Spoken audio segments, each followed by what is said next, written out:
사무엘하 12장 1절에서 14절입니다. 키워드는 나단의 폭로, 하나님의 용서, 유일한 답입니다. 여호와께서 나단을 다윗에게 보내시니 그가 다윗에게 가서 그에게 이르되 한 성읍에 두 사람이 있는데 한 사람은 부하고 한 사람은 가난하니 그 부한 사람은 양과 소가 심히 많으나 가난한 사람은 아무것도 없고 자기가 사서 기르는 작은 암양 새끼 한 마리 뿐이라. 그 암양 새끼는 그와 그의 자식과 함께 자라며 그가 먹는 것을 먹으며 그의 잔으로 마시며 그의 품에 누움으로 그에게는 딸처럼 되었거늘 어떤 행인이 그 부자에게 오매 부자가 자기에게 온 행인을 위하여 자기의 양과 소를 아껴 잡지 아니하고 가난한 사람의 양 새끼를 빼앗아다가 자기에게 온 사람을 위하여 잡았나이다 하니 다윗이 그 사람으로 말미암아 노하여 나단에게 이르되 여호와의 살아계심을 두고 맹세하노니 이 일을 행한 그 사람은 마땅히 죽을 자라. 그가 불쌍히 여기지 아니하고 이런 일을 행하였으니 그 양 새끼를 4배나 갚아주어야 하리라 한지라. 나단이 다윗에게 이르되 당신이 그 사람이라. 이스라엘의 하나님 여호와께서 이와 같이 이르시기를 내가 너를 이스라엘 왕으로 기름 붓기 위하여 너를 사울의 손에서 구원하고 내 주인의 집을 내게 주고 내 주인의 아내들을 내 품에 두고 이스라엘과 유다 족속을 내게 맡겼느니라. 만일 그것이 부족하였을 것 같으면 내가 내게 이것저것을 더 주었으리라. 그러한데 어찌하여 내가 여호와의 말씀을 업신여기고 나 보기에 악을 행하였느냐. 내가 칼로 햇사람 우리아를 치되 암몬 자손의 칼로 죽이고 그의 아내를 빼앗아 내 아내로 삼았도다. 이제 내가 나를 업신여기고 햇사람 우리아의 아내를 빼앗아 내 아내로 삼았은즉 칼이 내 집에서 영원토록 떠나지 아니하리라 하셨고 여호와께서 또 이와 같이 이르시기를 보라 내가 너와 내 집에 재앙을 일으키고 내가 내 눈앞에서 내 아내를 빼앗아 내 이웃들에게 주리니 그 사람들이 내 아내들과 더불어 백주에 동침하리라. 너는 은밀히 행하였으나 나는 온 이스라엘 앞에서 백주에 이 일을 행하리라 하셨나이다 하니 다윗이 나단에게 이르되 내가 여호와께 죄를 범하였노라 하매 나단이 다윗에게 말하되 여호와께서도 당신의 죄를 사하셨나니 당신이 죽지 아니하려니와 이 일로 말미암아 여호와의 원수가 크게 비방할 거리를 얻게 하였으니 당신이 낳은 아이가 반드시 죽으리이다 하고. 아멘. 하나님께서 드디어 다윗의 일에 개입하십니다. 나단 선지자를 다윗에게 보내십니다. 나단은 가서 바로 그를 질책하지 않았고 한 이야기를 먼저 들려주었습니다. 한 부자와 한 가난한 사람이 있는데 가난한 사람의 재산은 암양 새끼 딱 한 마리입니다. 가난한 사람은 자신과 그의 자식과 그 암양 새끼가 같이 생활하며 오랜 시간을 보냈습니다. 밥도 같이 먹고 잔도 같이 마셨습니다. 그래서 그 새끼 양은 마치 딸처럼 여겨졌습니다. 그런데 어느 날 부자에게 행인이 왔습니다. 부자는 행인을 접대하려고 했습니다. 그런데 자기 소와 양은 아까웠습니다. 그래서 가난한 사람의 하나뿐인 양을 빼앗아 잡아서 접대를 합니다. 다윗은 그 이야기를 듣자마자 분노했습니다. 그 사람은 반드시 죽어야 한다고 했습니다. 양에 대해서는 4배를 갚아야 한다고 했습니다. 7절을 보면 그때 나단이 결정타를 날립니다. 당신이 그 사람이라. 하나님은 다윗에게 모든 것을 주셨고 부족하면 더 주셨을 것인데 그런데 어찌하여 악행을 행했냐는 질책을 듣습니다. 부자는 다윗이었고 가난한 사람은 우리아였습니다.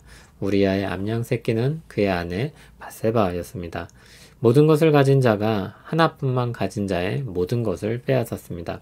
나단은 하나님의 심판을 선고합니다. 칼이 내 집에서 영원토록 떠나지 아니하리라고 했습니다. 또 그와 그의 집에 재앙을 일으키고 그의 눈앞에서 아내를 빼앗기고 이웃에게 줄 것이라고 했습니다. 그들이 그의 아내들과 백주에 동침할 것이라고 했습니다. 다윗은 은밀히 악을 행하였지만 하나님은 온 이스라엘 앞에서 대낮에 이 일을 행할 것이라고 선언하셨습니다. 다윗은 즉각적으로 회개했습니다. 나단은 즉각적인 용서를 선언합니다. 그러나 그에 따른 책임으로 태어날 아이는 죽을 것이라고 했습니다. 하나님은 나단을 통해 다윗이 얼마나 파렴치한 행동을 했는지 폭로하셨습니다. 다윗은 즉각적으로 회개했고 하나님은 즉시 그를 용서하십니다. 하나님께서 너무 빨리 용서를 하는 것 같아 보이기도 합니다. 다윗이 진정으로 뉘우치긴 했습니다. 그러나 그는 아직 자신이 말했던 대로 4배의 배상을 하지도 않았습니다. 그는 회개를 시인한 것 외에 한 것이 없습니다. 시편 51편을 보면 다윗이 이 사건을 통해 쓴 시가 나옵니다. 그는 자신에게 선한 것이 없다는 것을 뼈저리게 느꼈습니다. 하나님의 용서를 받을 자격이 없는 사람임을 고백합니다. 그럼에도 하나님의 용서를 받게 되는데 그것은 전적으로 하나님의 은혜에서 온 것입니다. 그 은혜의 요인 중 가장 중요한 것 하나는 하나님이 그와 맺으신 언약입니다. 하나님이 그에게 영원한 왕권을 약속하시며 하나님의 은총을 빼앗지는 않을 것이라고 하셨습니다. 다윗은 하나님이 주도적으로 맺으신 이 언약을 통해서 이 관계의 근거에서 은혜와 자비를 입은 것입니다. 다윗이 밧세바 사건을 통해 하나님께서 그 자신을 비춰주셨을 때 크게 깨닫고 충격받은 것이 있습니다.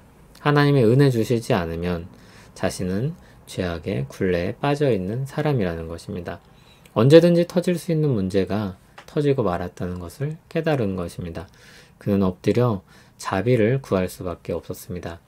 그리고 자비를 입었을 때 은혜 받은 것에 감사할 따름이었던 것입니다.